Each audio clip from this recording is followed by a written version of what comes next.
Francis Cabrel, né le 23 novembre 1953 à Agen, petite ville du sud-ouest de la France, est l'un des plus grands artistes de la musique française.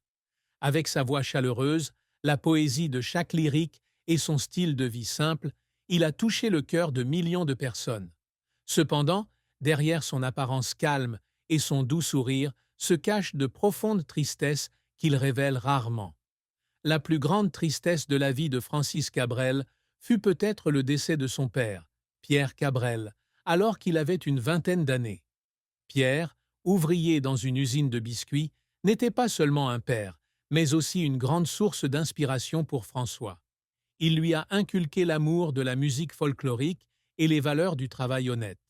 Cette perte a non seulement laissé un vide dans le cœur de Francis, mais lui a également laissé un regret persistant. Le sentiment de ne pas avoir eu la chance de remercier suffisamment son père, de partager ses premiers succès dans sa carrière musicale avec l'homme qui avait sacrifié sa vie pour soutenir sa famille. Dans une rare interview, Francis a un jour mentionné son père aux yeux rouges, disant que « il ne m'a jamais vu sur la grande scène, et cela m'a toujours donné l'impression qu'il manquait quelque chose ». Cette tristesse est devenue encore plus poignante lorsqu'il a repensé à son enfance pauvre à Astafort, où sa famille vivait dans une petite maison et où son père travaillait sans relâche pour subvenir aux besoins de Francis et de ses 4 frères. Le décès de son père n'était pas seulement une perte personnelle, mais aussi un symbole des épreuves que sa famille avait endurées. Une blessure mentale qu'il portait avec lui dans chaque chanson, de Petite Marie à Je l'aime à mourir. Cette tristesse n'était ni ostentatoire, ni bruyante, mais imprégnait l'âme de François comme une rivière souterraine. Ce n'est pas une personne qui aime parler de sa douleur, mais à travers ses chansons narratives, les gens peuvent ressentir ses regrets, sa solitude et sa gratitude envers son père. Peut-être que la plus grande tristesse de Francis Cabrel n'était pas seulement la perte de son père, mais aussi le sentiment d'impuissance de ne pas pouvoir changer le passé, de ne pas pouvoir garder à ses côtés, pour toujours, les personnes qu'il aimait le plus. La carrière de Francis Cabrel est un voyage de plus de 5 décennies. D'un garçon timide, jouant de la guitare dans de petits cafés d'Agen, à une légende de la musique française avec des millions d'albums vendus dans le monde entier.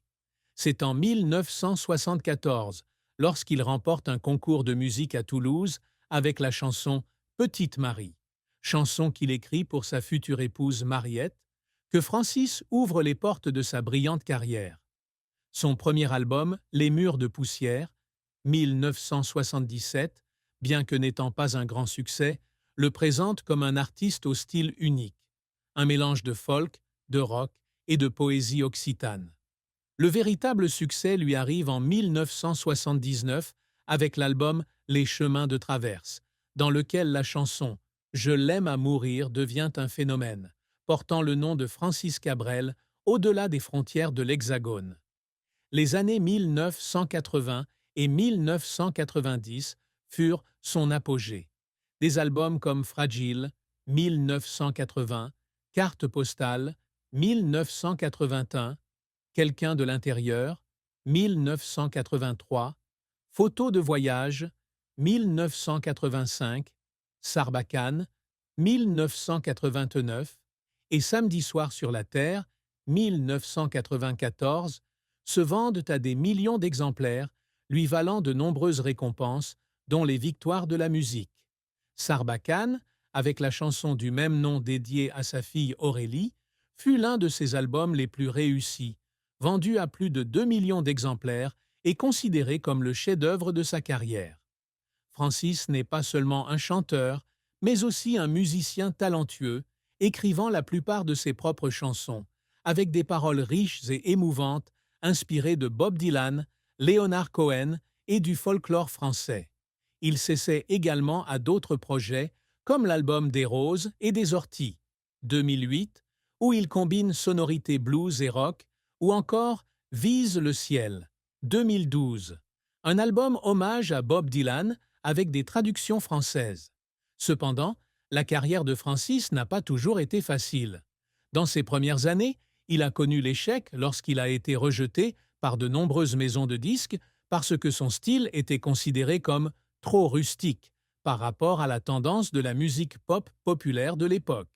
Bien qu'acclamé par la critique, son album Les Beaux Dégâts, 2004, ne s'est pas vendu aussi bien que prévu, ce qui l'a amené à se demander s'il était toujours pertinent sur le marché de la musique moderne. Un autre échec fut lorsqu'il tenta d'organiser un festival de musique à Hastafor dans les années 1990, mais des difficultés financières et logistiques l'obligèrent à mettre le projet en suspens pendant de nombreuses années. Ces échecs ne l'ont pas brisé, mais ils l'ont forcé à affronter le doute, quelque chose qu'un artiste sensible comme Francis ne pouvait éviter. Les efforts de Francis pour le faire pleurer venaient souvent de sa dévotion à la musique. Il a dit un jour que lorsqu'il a composé La Corrida, 1997, une chanson protestant contre la corrida, il a pleuré en pensant à la cruauté humaine envers les animaux, un sujet qui le préoccupait beaucoup. Une autre fois, lors de l'enregistrement de Sarbacane, il a fondu en larmes en chantant à propos de sa fille Aurélie, tellement les émotions d'un père étaient fortes. Francis a également pleuré en se produisant dans sa ville natale d'Hastafor devant des centaines de publics familiers, car il se souvenait des jours difficiles où il était un garçon pauvre, jouant de la guitare dans le coin de la pièce sans que personne ne le remarque. La persévérance, la passion et la pression de maintenir sa forme l'ont fait pleurer à maintes reprises en studio ou en coulisses, mais ce sont ces larmes qui font de Francis Cabrel un homme humain et authentique. Francis Cabrel n'est pas un homme qui court après la gloire ou l'argent. Pour lui, la plus grande réussite est de vivre avec la musique et de laisser un héritage à la prochaine génération.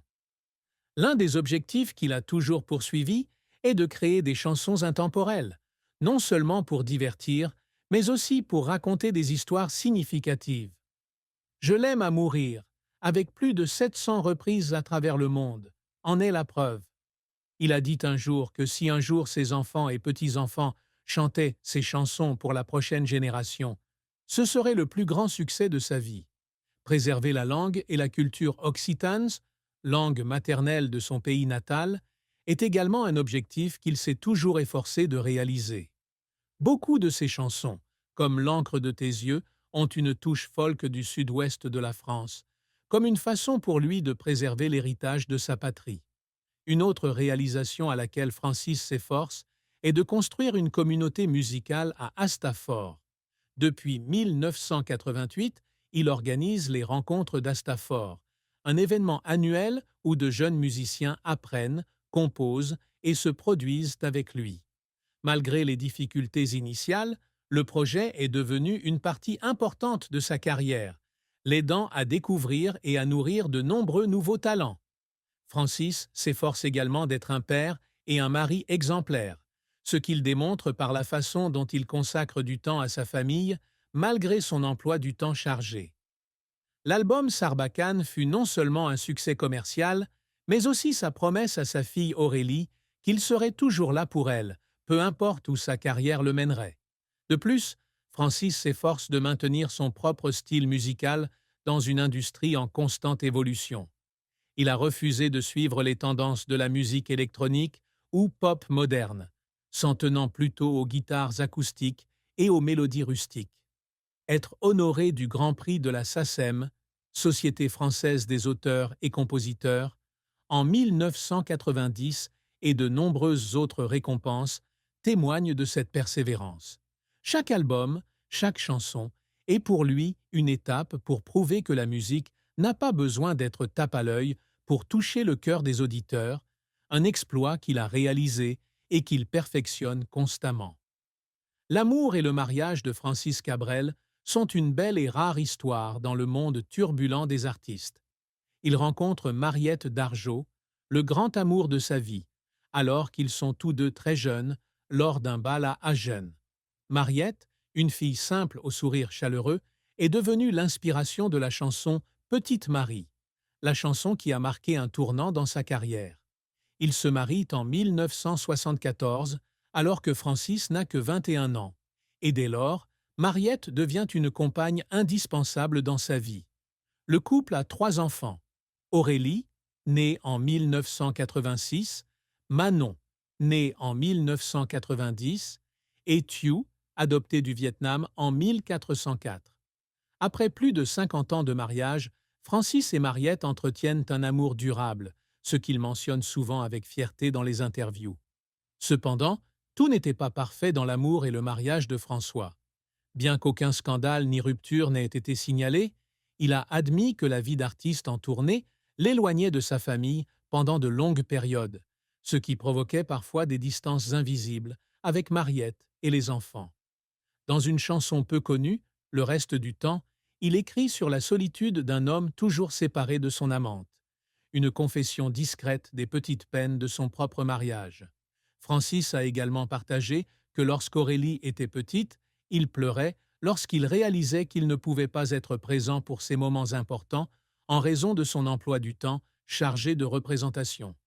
Sa plus grande tristesse amoureuse n'était peut-être pas la trahison ou la séparation, mais la culpabilité de ne pas pouvoir passer plus de temps avec Mariette et les enfants. Cependant, Mariette s'est toujours montrée